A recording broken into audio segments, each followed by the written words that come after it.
Émission culte, mythique, Jean-Claude. Mythique, c'est bien pour cette série. Je ne sais pas moi le dire, j'en sais rien. Je sais quand même simplement qu'il est assez rare qu'une série ait pu devenir importante avec les deux mêmes auteurs, la même équipe de création, la même coloriste, et avec le même éditeur, Dargaud, pendant, disons, 42 ans, ce qui est quand même une durée honorable.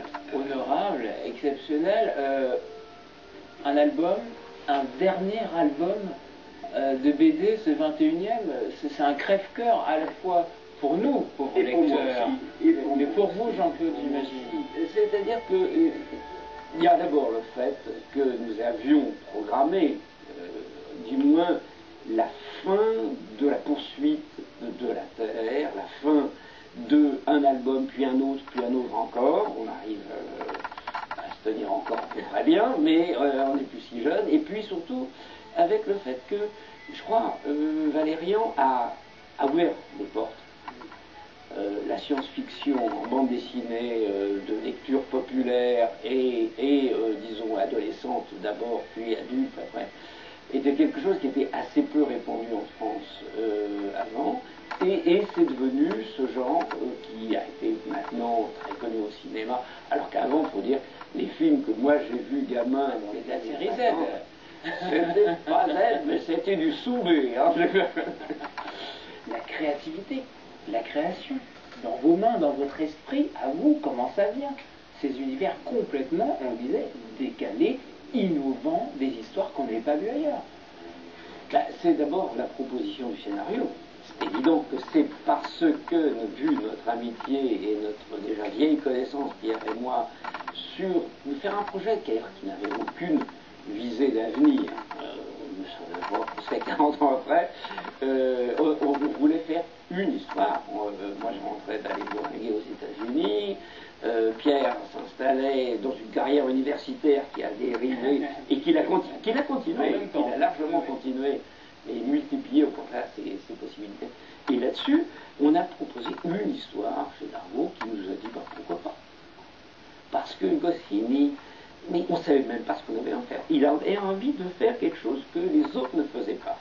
Et je crois que c'est ça qui plaisait à Goscinny, c'est-à-dire qu'on propose, il ne savait pas, lui, ce que l'on allait faire, encore moins que nous, mais il voyait qu'il y avait un potentiel de référence avec des lectures qu'il aimait, qu'on aimait, Mad Magazine, etc., qui était un genre qui était assez inconnu en France. Et en plus, la science-fiction, je ne pense pas que Goscinny soit un grand lecteur de science-fiction, quand je peux me tromper, mais il a vu le potentiel de ça.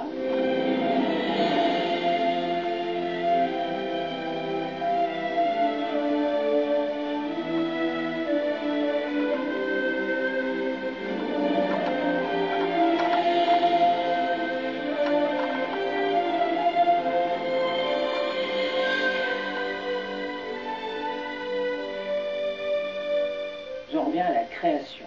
Pour vous, même quand vous recevez le scénario, d'une page à l'autre, on revisite l'histoire, on ouvre une porte, on va dans une galaxie, on ouvre une porte dans un vaisseau spatial, là on voit une bataille de monstres qu'on n'avait jamais vue, on ouvre une autre porte ici. Comment ça vient tout ça? Ça vient parce que je peux le dessiner.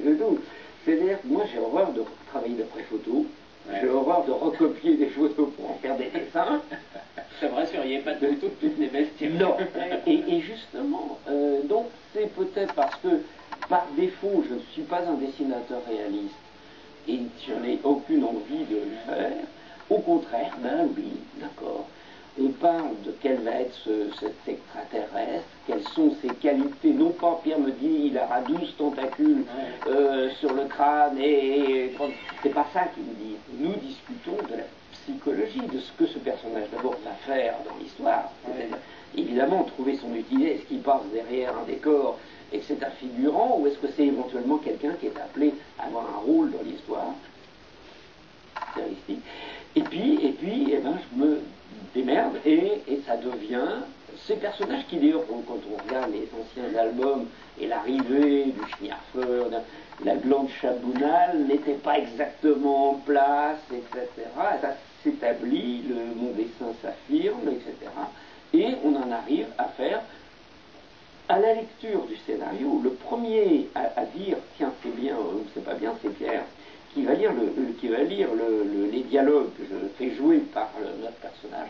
Et à ce moment-là, je dis « ah ben, il est formidable, on va lui rajouter un dialogue, il le récupère, il le sent bien tout de suite, le potentiel, ou bien éventuellement, on continue parce que bon, c'est pas une création. Mais Jean-Claude, quand même, lorsque vous êtes devant la planche, je sais pas, il faut se mettre dans un état intellectuel particulier pour être finalement aussi délirant dans la création. Bah, dans la sagesse, parce que on ne peut pas délirer sur 42 ans, ou alors ça se termine à la vie.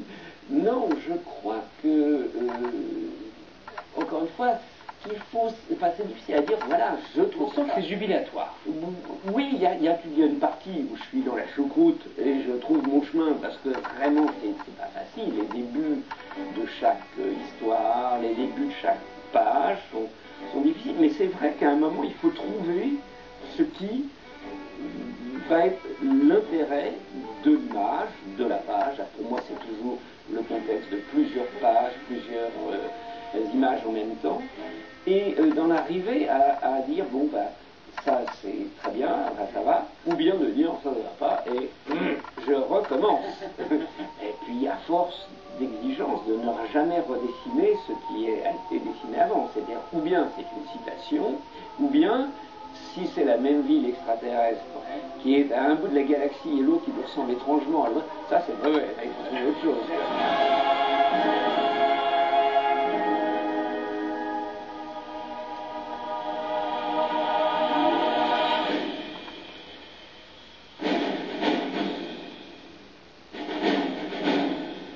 On le disait, 42 ans, une histoire fabuleuse.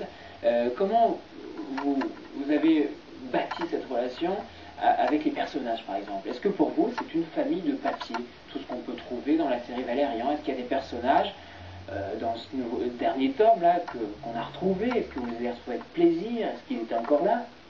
Ils étaient faciles, ils étaient présents, ils vous ont dit salut Jean-Claude, bah, on t'attendait, on était à l'autre bout de galaxie, merci de nous ramener ici. Ce qui est assez amusant, c'est que dans ces personnages qu'on a re-investis dans l'histoire, il y en avait quelques-uns qu'on avait carrément foutu à la trappe, comme le fameux Xombul, qui est envoyé exploser dans l'espace, en page je ne sais plus combien, de la cité des mouvements, notre programme. Bon. Et les vertus d'un bon scénariste aussi, c'est même quand on l'a tué, on peut le ressortir. Parce qu'en science-fiction, on peut tout trouver. Et le fait que Xombul revienne, moi, ma charge, c'était de dire comment je l'avais dessiné en 1967-68, mon Dieu, la tête qu'il a, et de le faire un petit peu mieux, mais que le lecteur immédiatement le reconnaisse. Parce que je n'avais pas le droit de transformer complètement les personnages et les décors qu'on a réutilisés. Et ça, je veux dire, c'était une drôle d'expérience que de redessiner, de mettre au propre des dessins qui avaient été faits 40 ans avant. Avec les limites des choses, parce que disons qu'une ville extraterrestre, une ville justement du futur, terrienne, mais du futur, comme Galaxy City, je l'ai fait dans des cases très maladroites au début, et puis après, quand on y revenait un peu, j'améliorais des choses. Et puis là, le retour, il fallait quand même qu'on se retrouve exactement comme à la case de départ de la première histoire. Donc là, j'ai eu beaucoup de mal, en disant, ça je le garde, ça je peux vraiment pas garder, ça c'est ni fait ni à faire. Voilà. Mais c'est pour tous les dessinateurs qui travaillent comme ça, tout le monde se bat avec son propre dessin, en même temps, et surtout faire revenir des personnages qui ont été esquissés et oubliés éventuellement pendant les années. Je ne suis pas le seul dessinateur à dire, mon Dieu, si j'avais su que celui-là il revenait...